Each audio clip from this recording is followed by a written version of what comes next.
Sports 1140. Or listen on the Sactown Sports app.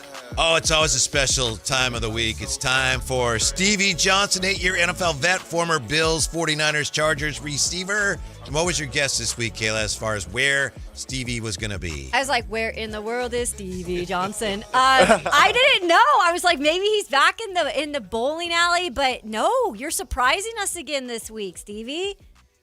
Yeah. I call this area the pit. This is the barbecue pit area, outside kitchen. Nice. We in the backyard right now, though. Beautiful. Is that thing charcoal or propane?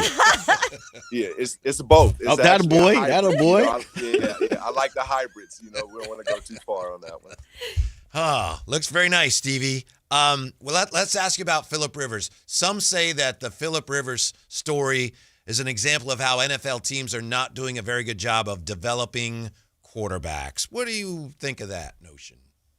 Well, it's a mix. I wouldn't say it's a fault on the NFL in this case because Coach Steichen, he was the quality control guy in San Diego when Phillip Rivers was there. So he has history with him. So in this case, it really has nothing to do with their backup, with Riley, their backup, who actually won the national championship. So we know he's more than able and capable to run an offense. But in this situation, it's just so special that Coach Shane and Phil go back decades, So it was just one of those things that I think clicked for the Indianapolis Colts, considering Daniel Jones went down with the injury. And how did you think he played against the Seahawks? Okay, at the end of the day, he put his team in position to win. And that's ultimately what you want and what you need from a quarterback or from any player.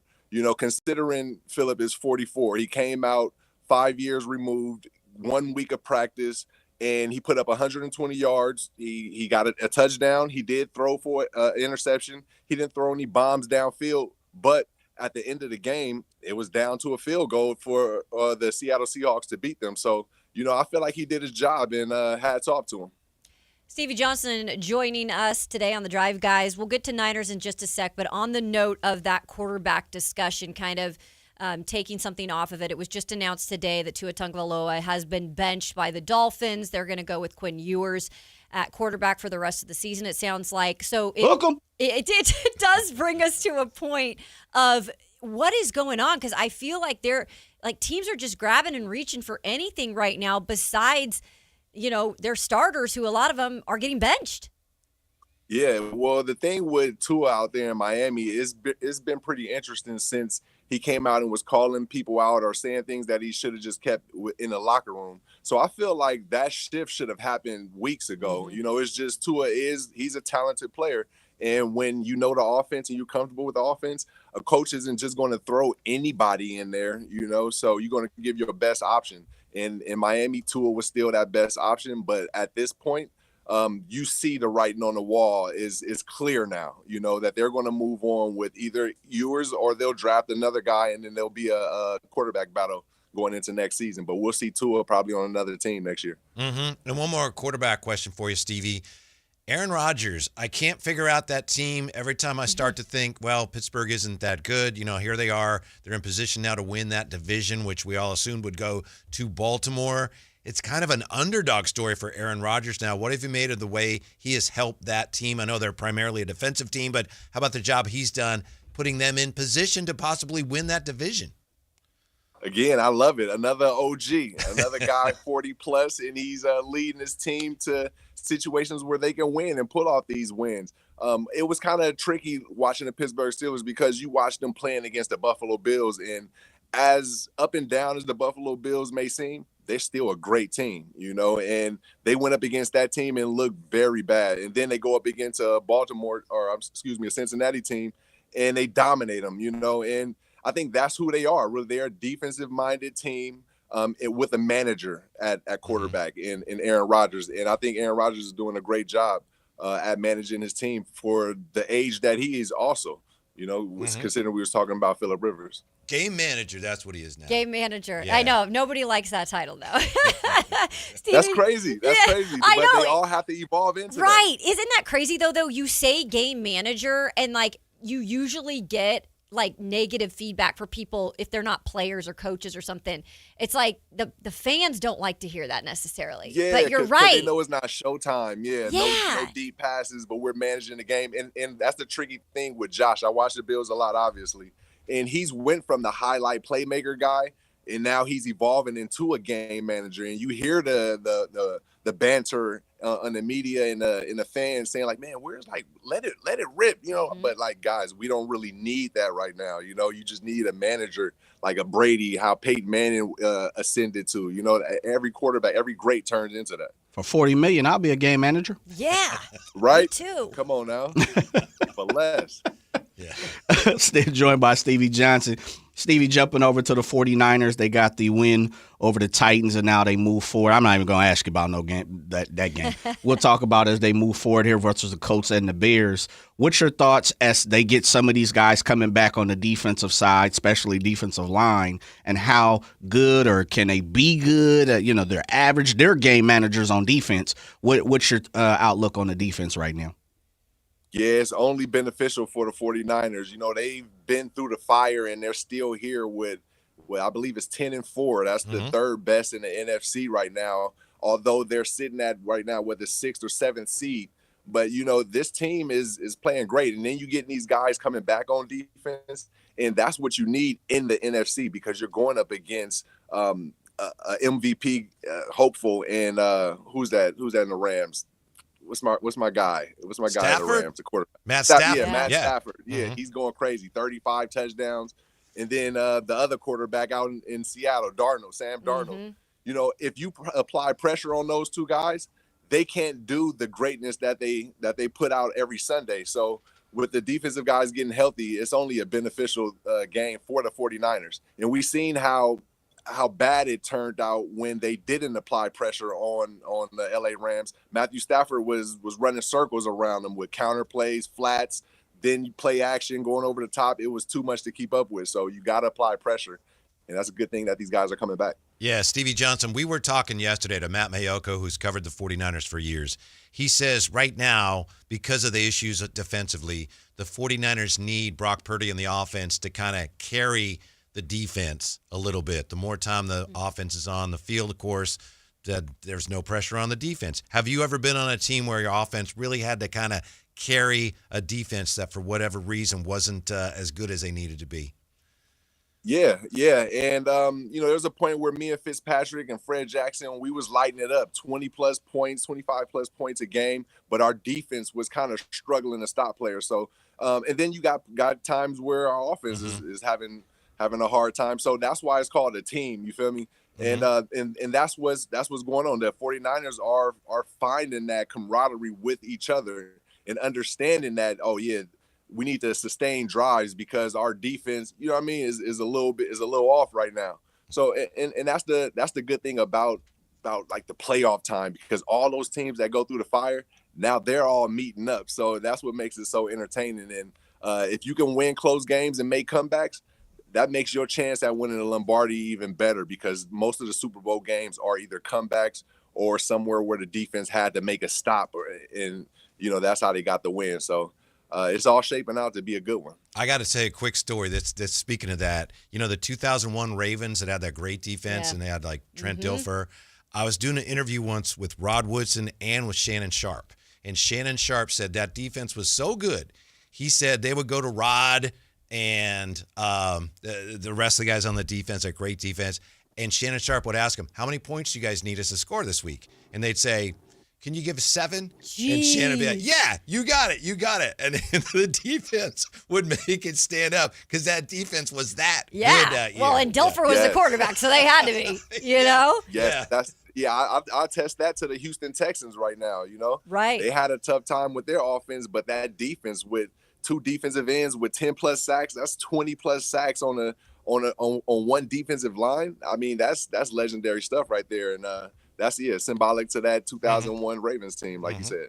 Well, that's the thing. Okay, offense and defense. Yeah, we talk about offense and defense all the time. Those are the things that, thrill the fans. But I think one thing that goes underappreciated sometimes, and something that is really benefiting the 49ers this year, is special teams. And just Special explain to teams. people, Stevie, in the game and knowing sometimes special teams can be an underlying factor for success. Oh, and come on, especially Stevie. this Oh year. my Kickers are goodness, not football that- players, are they, And Stevie? it goes talking beyond about? kickers, too. No, Yeah. they're not football players. They're football players, but they are very important, though. They are very important. And yes, you call it. That's the game within the game, because if you can flip that field, where let's say on a great kickoff return, you get 40 plus or 30 plus, who knows? That's 3 to 4 first downs that you don't have to get. So that's ultimately 3 points at least in your back pocket. And this game is a game of inches and close games. As you've seen, Phillip Rivers 44 almost came back from 5 years and lost a game off a field goal. So kickoff returns and even stopping guys, holding teams on the opposite side. That's huge, because it's so tough to get first downs in this league, although it looks easy because all these talented guys, but it's very difficult to get that 10 yards, and field position is a big part of the game. Stevie, isn't it incredible? It is to me as just a fan for so long, the way guys are making longer and longer kicks. Like 60 yards now is the new 50. Guys are making 60-yard kicks like it's nothing. Yes, I can't wait to see somebody kick it from the one. Like it's just showing though, like the evolution. Every these kids are getting better. The camps, these skill camps that we have, even the workout, the trainings, everything is getting better. So you just gotta love it and understand that you will evolve with the times. Because at one point that nobody was running routes like me. Now everybody's running routes how I am. So it's all in the evolution, and I love it. Stevie, I'm not trying to put you on the spot. I know you may know Brandon Ayuk, might have him on speed dial, might be your boy.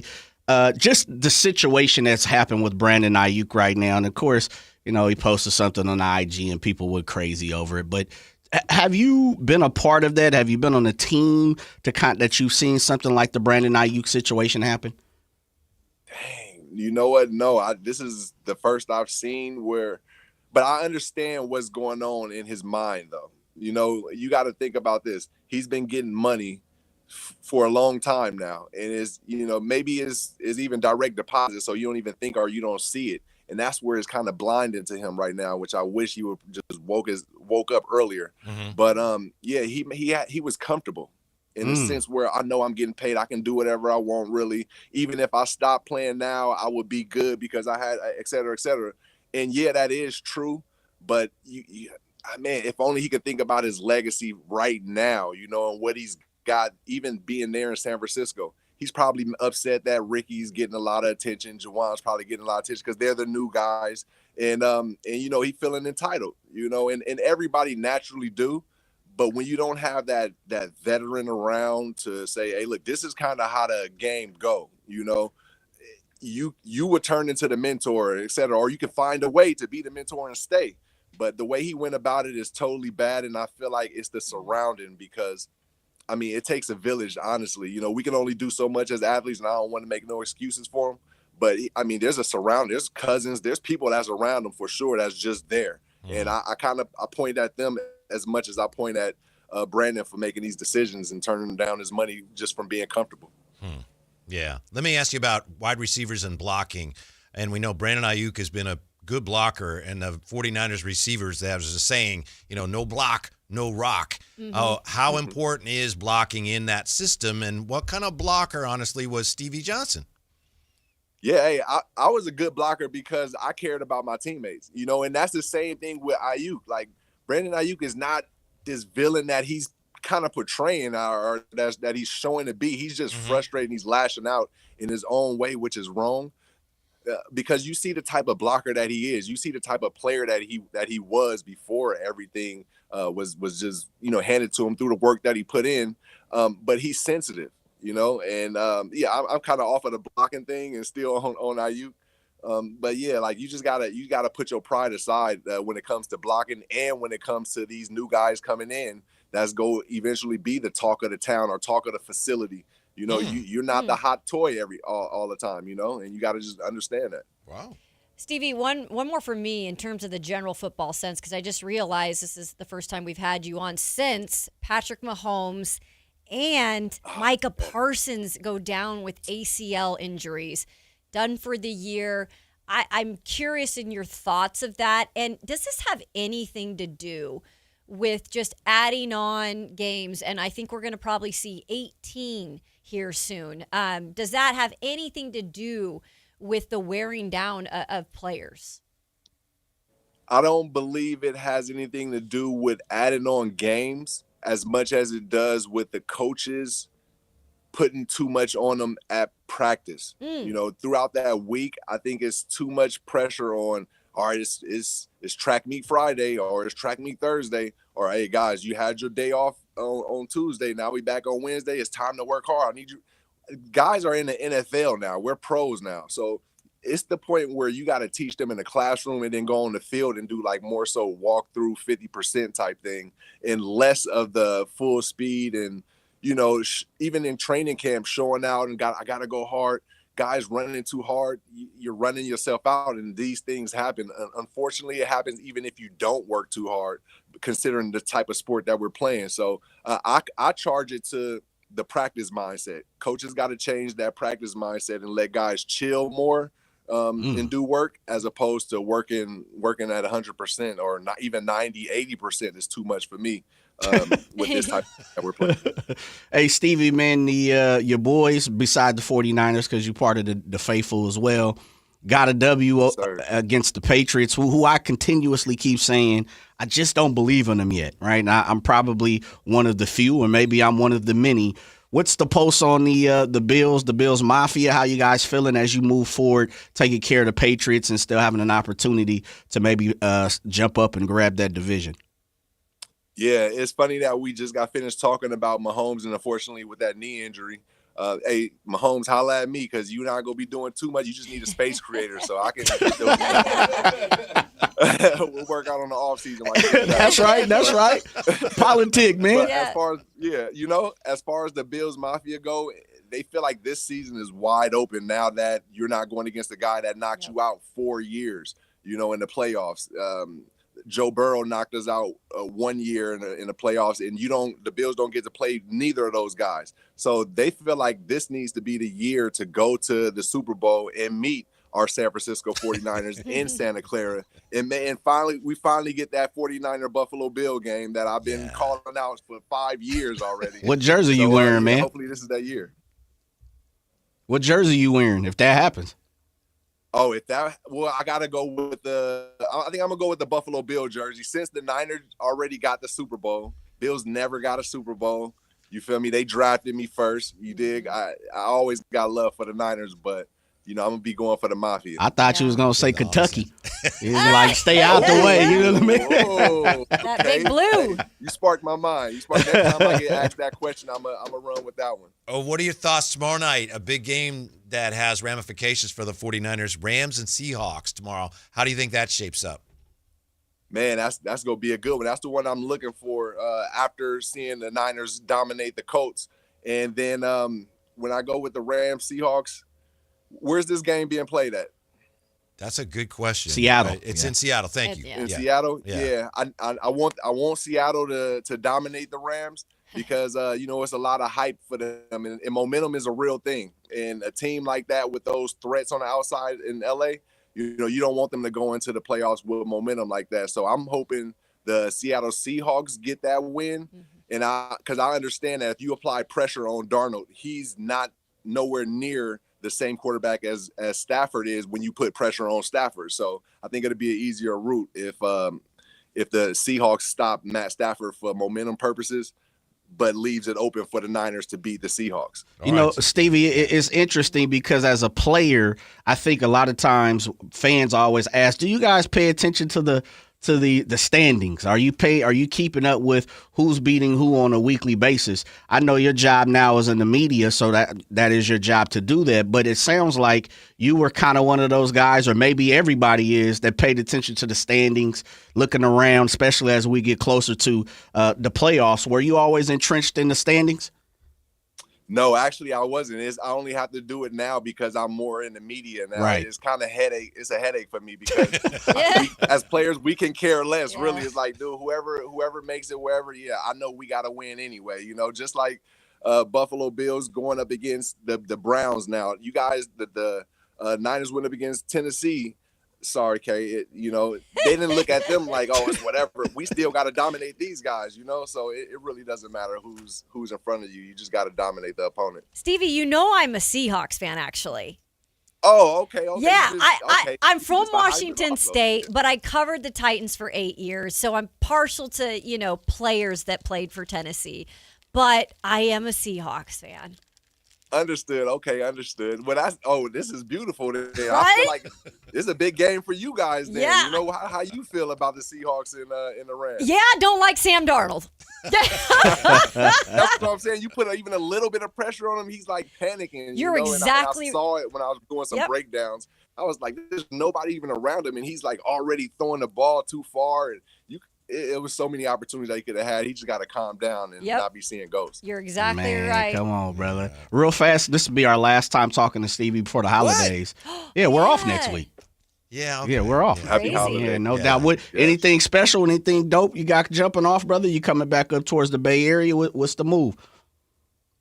I'll be in Thailand, actually. Oh, yeah. Maybe, excuse me. Yeah, maybe I'll be out there still when we run it back in the new year. I don't know how much time I'm gonna spend out there. Maybe a couple of weeks, maybe 3, 4. I don't know just yet. All right. But Very maybe we'll be recording live from there. Merry Christmas. Yeah, Thank Merry you, Christmas, Stevie, Stevie, for everything you do for us. We really, really appreciate it. 707 forever. Oh, Yes, we got to talk about that.